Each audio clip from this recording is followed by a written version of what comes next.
Welcome to All That CHAZ, and this is Disney's Tinker Bell and the Lost Treasure. Summer was over.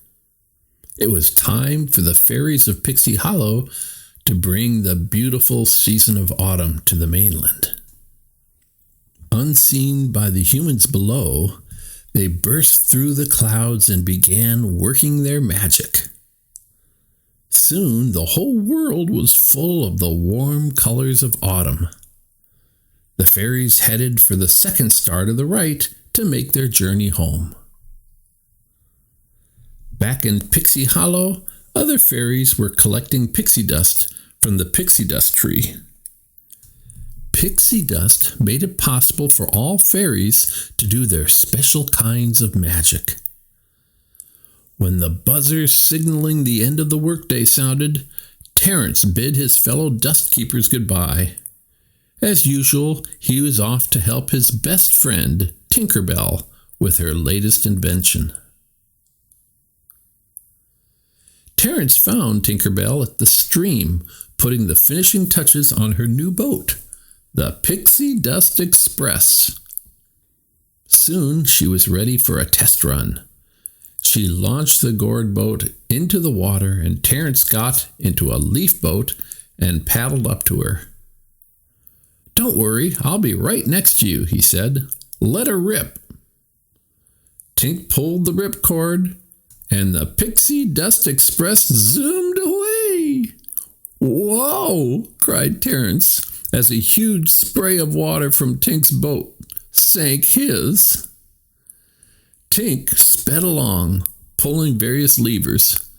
Suddenly, wings, skis, and a water wheel popped out, making her boat move forwards even faster. "Uh-oh," Tink said as she spotted some rocks up ahead. The boat's skis snapped off, but her craft cruised ashore and kept on going, right towards a tree. The Pixie Dust Express shot up the tree's trunk, coming to a rest on the tippy top, then fell back to the ground. "Are you okay?" asked Terrence. "I'm good, thanks," Tink assured him. "Wow, I'm impressed," Terrence said as he helpfully gathered the bits and pieces of her boat. "You're really handling this well." But Tink couldn't hold her frustration in for long. "Arrgh!" she cried. "I can't believe the boat broke." "It just needs a little tinkering," Terrence said breezily. His cheerful attitude had Tinker Bell feeling better in no time. Suddenly, a fairy arrived with a message. Queen Clarion wanted to see Tinker Bell right away. Tink nervously hurried to the royal chambers where Queen Clarion, the Minister of Autumn, and Fairy Mary were waiting for her. "Since time immemorial," the minister began solemnly, "fairies have celebrated the end of autumn with revelry. And this particular autumn coincides with a blue harvest moon. A new scepter must be created to celebrate the occasion." He led Tinker Bell to a hall filled with stunning scepters, each one unique. This year, it is the turn of the Tinker Fairies. "And Fairy Mary has recommended you," Queen Clarion declared. Tinker Bell gasped in disbelief. "At the top of the scepter, you will place a moonstone," the minister continued. He directed everyone's attention to an ancient tapestry hanging on the wall. "When the blue moon is at its peak, its rays will pass through the gem, creating blue pixie dust. The blue pixie dust restores the pixie dust tree." "Here's the moonstone," said Fairy Mary as she led Tink to an ornate case. "It has been handed down from generation to generation. It is ridiculously fragile." Tink was touched to be given such an honor. She hugged Fairy Mary and knocked the moonstone out of its case. "You have to be careful," Fairy Mary cried. She caught the moonstone and placed it back in its case. Tinker Bell gently took the case, bowed, and left the chamber. That night, Terence paid Tink a visit. She told him all about being chosen to create the new autumn scepter. "The blue moon only rises in Pixie Hollow every 8 years, Terence explained. "The trajectory of the light beams have got to match the curvature of the moonstone at a 90-degree angle so the light can transmute into pixie dust." Tink was impressed with Terence's knowledge. When he volunteered to be her assistant, she was all for it. Terence arrived at Tink's house bright and early the next day. She was still in bed. "Morning," he called. "We have 1 full moon until the autumn revelry." Terence left Tink a tasty breakfast and headed off to work. Later, on his way home, he dropped off some supplies he thought she might be able to use. Day after day, Tink tried out different designs for the scepter. And day after day, Terence was there with food, advice, and a cheerful willingness to do any job that Tinker Bell wanted him to do. She couldn't have asked for a more helpful assistant. As time wore on, though, Tink began to find Terence a bit too helpful. His broom scratched annoyingly on the floor when he swept. He got in her way when she was working. He sometimes stoked the fire so much that the room filled with smoke. Still, she tried to be patient. Finally, the day came for Tink to finish her creation. "Steady," said Terence as Tink removed the moonstone from its case. "I know," replied Tink. "Shh." With Terence hovering over her, Tink maneuvered the moonstone closer to the scepter. But then a piece broke off the setting. "Looks like you need some sort of Sharpie thing," said Terence as Tink tried to repair it. As he headed out the door to find a tool to do the job, Tink called, "Take your time." Once she was alone, Tink was able to concentrate and repair the setting. She placed the moonstone at the top of the scepter. Just then, Terence arrived, proudly rolling in a compass he had found at the cove. "It's your sharp thingy," he announced. Tink was annoyed. The compass was round, the exact opposite of sharp. "Would you please get this thing out of here?" she said. She bumped the compass with her hip, and it rolled across the room. Whack! The compass hit the scepter, causing the moonstone to pop out. Then the compass began to spin, finally tipping over and landing on the scepter. Tink's beautiful creation shattered instantly. Tink quickly grabbed the moonstone. "Out!" she yelled at Terence. "You brought this stupid thing here. This is your fault." Terence was stunned. "Fine. Last time I try to help you," he yelled back. Tink set the moonstone down on a cushion and began to pace.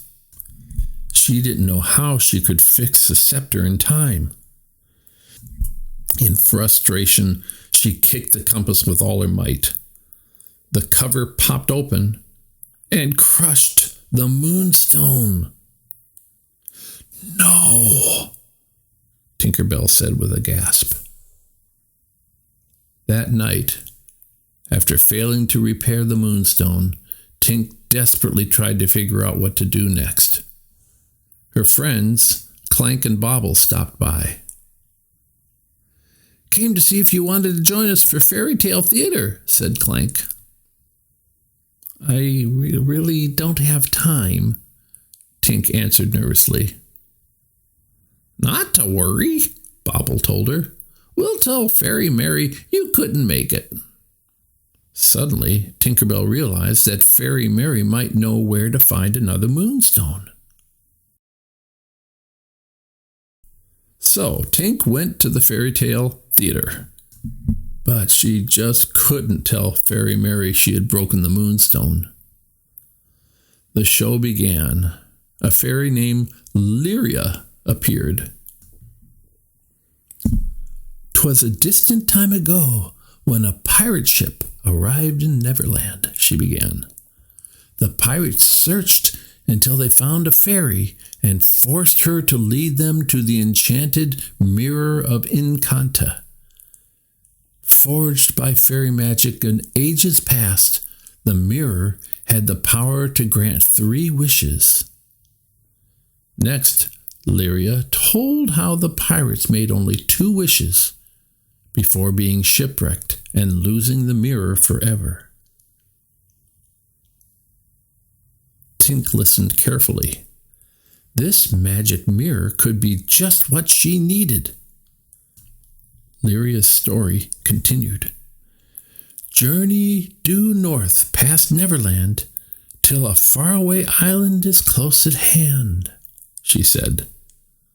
Tink was very excited to hear clues that could lead her to the pirate ship and the magic mirror.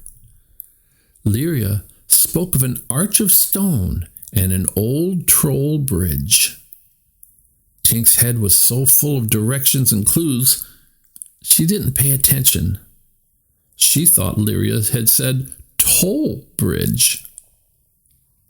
Lyria went on, explaining that hidden deep inside the ship, amid gems and gold, was the mirror. Pretending to be tired, Tink left the theater as quickly as she could. She had to find that mirror and use that last wish to restore the moonstone. Back at home, Tink quickly drew a map of the lost island, consulted the compass, and began to pack some supplies. "How am I going to carry all this?" she wondered. Still, she kept packing. Not enough, she decided as she checked her bag of pixie dust. But Tink wasn't worried. She'd figure out a way to get more. But the next morning, Tink couldn't talk anyone into giving her more pixie dust. Not knowing where else to turn, she went to Terence and bluntly told him what she needed. "That's why you're here?" Terence asked. He'd been expecting an apology for the way Tink had yelled at him. "Why do you need more dust?" "A true friend wouldn't ask," said Tink angrily. "A true friend wouldn't ask me to break the rules," Terence replied. "Then I guess we're not true friends," shot back Tink. "I guess we're not," replied Terence. Even though Tink didn't think she had enough pixie dust for her journey, she stubbornly moved ahead with her plan. First, she had to design and build a vehicle that could carry her and all of her supplies to the lost island. Tinkerbell expertly assembled what looked like a hot air balloon from a gourd, a bunch of cotton balls, and an array of pots and pans, all in less than a day. She dressed in her adventurer's outfit, and at dusk, she sprinkled the balloon with pixie dust and lifted off with the moonstone fragments safely tucked in her bag. "So long, Pixie Hollow," Tinkerbell called as she rose higher and higher into the sky. "I'll be back soon." As night fell, Tinker Bell watched a bat chasing a glowing mass of fireflies toward the balloon. Luckily, they passed by without causing any trouble. A little while later, she went to have a snack and discovered an empty supply bag and a very full firefly. She lifted her visitor out of the bag. "Shoo, go find your friends," she ordered. "I'm on a very important mission." Tink tried to get rid of the firefly by hurling a stick for him to fetch, but he soon returned. The stick caught on her bag of pixie dust and flung it out of the balloon. "That does it," Tink declared to the firefly after she had rescued the bag. "Out!" The firefly pretended to walk the plank and then jumped off the side of the balloon. Confident that the troublesome stowaway was gone for good, Tinker Bell turned her attention to her map. Problem was, it was so dark, she couldn't see a thing. Suddenly, the map was illuminated by a gentle glow. It was the little firefly. "Oh, all right," Tink said, giving in. "You can stay. For now. I'm Tinker Bell. What's your name?" The insect glowed brighter. "Blinky? Flicker? Flash? Beam? Flare?" Tink guessed. Then it came to her. "Oh, Blaze." Tinker Bell and Blaze anxiously kept watch for land until they flew into a fog bank. In the morning, when the fog cleared, the travelers discovered they were stuck in a tree. "This must be the Lost Island," Tink decided as she looked around. And there it is, the stone arch from the story. "You stay here and guard the balloon. I'll be right back." Tink jubilantly flew toward the stone arch, but when she got closer, she saw that it was just the entwined branches of two trees. Meanwhile, the balloon was starting to drift away. Blaze tried to warn Tink, but she was distracted. By the time he got her attention, the balloon was gone. "My compass!" yelled Tink. "My supplies! My pixie dust! Why didn't you warn me?" The pair raced off to find the balloon. Before they had got very far, though, Tink collided with a tree, and everything went black. Blaze sent out a distress call, and within minutes, bugs arrived carrying food and water for the injured fairy. Tink immediately felt better and asked the bugs to lead her to the stone arch. She tried to fly after them, but she couldn't lift off. "I'm out of dust," she realized. "Guess I'll be walking from here." As they made their way to the arch, Tink stumbled upon her compass, where it had fallen from the balloon. She never would have found it if it weren't for her new little friends. Tink suddenly realized how much she missed her old friend Terrence. Back in Pixie Hollow, Terrence missed Tink too. That night, he shared his dilemma with a wise old owl. "Tink is my best friend. We should just forgive each other," Terrence admitted. "Someone just needs to take the first step." "Who?" asked the owl. "I think it should be Tink," Terrence answered.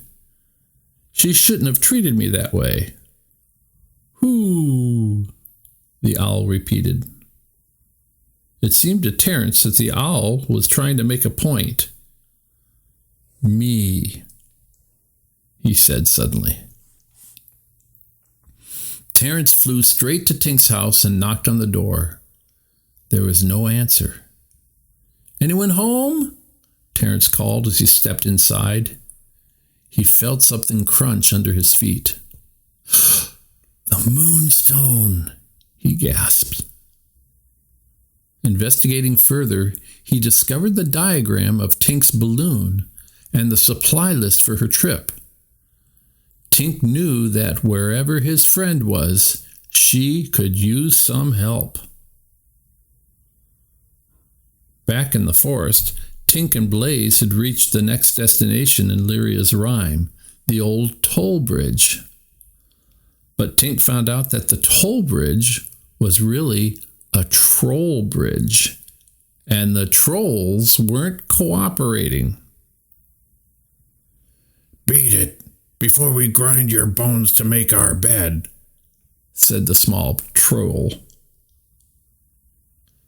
"Make our bread," corrected the tall troll. The small troll got angry, and soon the two were having a heated argument. They were so busy squabbling that they didn't even notice when Tink and Blaze tiptoed over the bridge. The two explorers continued across the island and into scrubland. Finally, they emerged from the scrubland onto a beautiful beach. Tink was overjoyed. She had found the pirate's shipwreck. "Okay, Blaze, this is it. We've got to find that mirror and fix the moonstone. Let's go." Nervously, Tink and Blaze ventured into the cold, damp ship. It creaked and moaned as if it were alive and unhappy at being disturbed. Tink shivered. Why couldn't the mirror be in a bunny-filled meadow, she wondered. Suddenly, Tink felt something brush past them. Startled, she cried, "Who's that? Who's there?" Despite their rising fears, the pair continued on to the captain's quarters. "Look, Blaze," said Tink. There, illuminated by a shaft of light, was a bag. Did it hold the gems and gold that Lyria had spoken of? Tinkerbell pulled out the compass needle and hurled it at the bag. Rip! Lost fairy treasure spilled out into a heap on the floor. Tink reached into the treasure, feeling around, and pulled out the mirror. She laid the fragments of the moonstone in front of the mirror, then took a deep breath. "I've only got one shot at this," she told herself. "I wish," she began, but she was distracted by Blaze's buzzing near her ear. She tried again. "I wish..." Blaze continued his racket. "Bzzz. Blaze, I wish you'd be quiet for 1 minute," Tinkerbell shouted. The buzzing stopped. Tinkerbell gasped. "No! That one didn't count," she wailed. Her one chance to fix the moonstone was gone. As one of her tears fell onto the mirror, Terrence's face appeared in the reflection. "Terrence!" Tink exclaimed. "I'm so sorry." "I forgive you," replied Terrence, "but why didn't you tell me about the moonstone?" "I didn't think I needed any help," Tink explained. "I was wrong. I wish you were here with me." "I am with you," said Terrence. He was standing right behind her. Tinkerbell ran to her friend. They were so happy to see each other. How did you..." Tink began. "I flew all night and all day over the sea," Terrence explained. "And just when I was going to run out of dust, I stumbled into that flying machine of yours. I only had a pinch of dust left. It got me all the way here." But where did you even find the dust to make it this far? Tink asked. I borrowed a little extra, Tink admitted. Tink couldn't believe Terrence had broken the rules for her. Just then, the friends' joyful reunion was interrupted. A vicious pack of rats had come to make a meal of the fairies. Tink and Terrence grabbed the mirror and ran. Blaze tried to distract the rodents by darting and dipping overhead, but it was no use. Terrence and Tink were soon surrounded. Thinking quickly, Terrence grabbed Tink and swung across the room. Crash! The pair landed on a stack of plates, then rode one through the air like a flying saucer. Suddenly, Terrence spotted a loose board in the floor. "There's our way out," he told Tink. While she tried to pry the board open, Terrence held off the rats by brandishing the compass needle like a sword. But when he lost his weapon, the rats began to close in. Suddenly, the shadow of a hideous monster appeared on the wall behind Terrence. It growled ferociously, sending the rats scurrying away in fear. Tink and Blaze cheered. They had made the creature with Blaze's light, and its growls by using Tink's hat as a megaphone.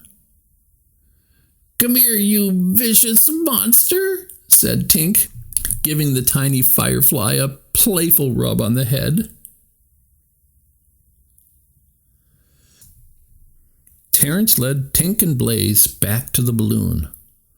Luckily, there was just enough pixie dust left in Tink's bag to allow them to lift off. "I don't know if it will help, but I brought you this," said Terrence. He handed Tink the shattered scepter. "Hey, I've got an idea," Tink announced to Terrence. "Would you help me?" Together they worked through the night to repair the broken scepter as the blue moon rose higher in the sky. Back in Pixie Hollow, the revelry was already underway. But where, Fairy Mary wondered, was Tinker Bell? The blue harvest moon is high. The moonbeams are almost at their mark. This is a disaster, she moaned. Suddenly, Tink and Terrence swept in, waving and smiling from Tink's balloon. Queen Clarion was impressed. "Now, that's an entrance," she exclaimed. Tink walked over and kneeled in front of the Queen. "Your Highness," she said with great ceremony. "Where is the scepter?" Queen Clarion asked. There were complications," Tinker Bell replied. A look of dread passed over the faces of Fairy Mary and Queen Clarion. "But it's ready now, Your Highness," added Tink, as Terrence handed her the scepter. "Fairies of Pixie Hollow," Tink announced as she placed the scepter in a special sand. "I present the Autumn Scepter." Tink removed the leaf covering, and everyone gasped. Her creation was fashioned from the broken bits of the scepter, the bent mirror frame, and the fragments of the moonstone. It was beautiful and wildly unusual. "Please work, please work, please work," Tinker Bell whispered as the rays from the moonstone began to touch the scepter. Whoosh! Moonbeams reflected everywhere and streaked above the crowd, raining down rare blue pixie dust. At first a flurry, then a shower, then a blizzard. The dust swirled in the air before settling in drifts on the ground. "Your Majesty," the Minister of Autumn cried jubilantly, "I've never seen this much blue pixie dust before." Fairy Mary agreed. "It's at least 1,000,000 smidges, maybe more." Tinkerbell's fairy friends Silvermist, Fawn, Iridessa, and Rosetta were amazed. "Only Tinkerbell," Iridessa said affectionately. "Fairies of Pixie Hollow," Queen Clarion said, "tonight I believe is our finest revelry ever, thanks to one very special fairy, Tinkerbell." Tink pulled Terence close to her and tried to get the Queen's attention. "And her friend Terence," added Queen Clarion. Then Blaze flew between Tink and Terence. The Queen continued, "And her new friend, Blaze," Tink said. All the fairies cheered and applauded. The Minister of Autumn handed Tink the scepter. "All right, everyone, to the pixie dust tree," he announced, as Tinkerbell led the procession. And so that night passed into fairy legend, a story that Lyria would tell for generations to come. But it wasn't a story about the biggest blue pixie dust fall ever. It was a tale of something far more important. The greatest treasures are not gold, nor jewels, nor works of art. They cannot be held in your hands. They're held within your heart. Worldly things will fade away, and seasons come and go. But the treasure of true friendship will never lose its glow.